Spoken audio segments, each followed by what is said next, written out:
Muraho, nitwa Irere Claudette, ndi umunyamabanga wa Leta muri Minisiteri y'Uburezi, ndi n'umubyeyi. Bana bacu dukunda, ubwo dusoje ibiruhuko mukaba mugiye gusubira ku ishuri, nifuza kugira icyo mbabwira. Ndizera ko mwaruhutse koko kandi ko mwanagize umwanya wo gusubiramo amasomo, mugafasha ababyeyi imirimo yo mu rugo kandi ko mwabikoze neza. Abanyeshuri bagiye mu mwaka wa mbere w'amashuri yisumbuye, ndabashimira uburyo mwatsinze neza ibizamini bisoza amashuri abanza.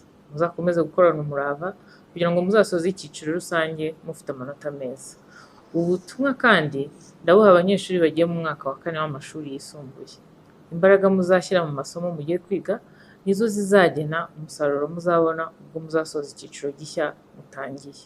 Bana mugiye mu mashuri y'incuke namwe mwiga mu mashuri abanza, muzige cyane, mukunde gusoma ibitabo, mukine igihe cyabyo, mukurikire mwarimu kandi murangwe n'ikinyabupfura igihe cyose.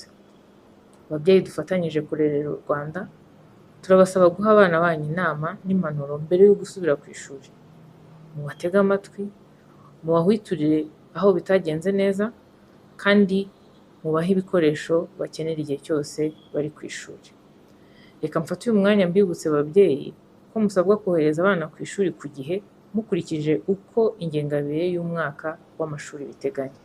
Boneyeho umwanya wo gusaba abafite abana bafite hagati y'imyaka 3 n'5 ko igihe cyo gutangira amashuri y'incuke kigeze.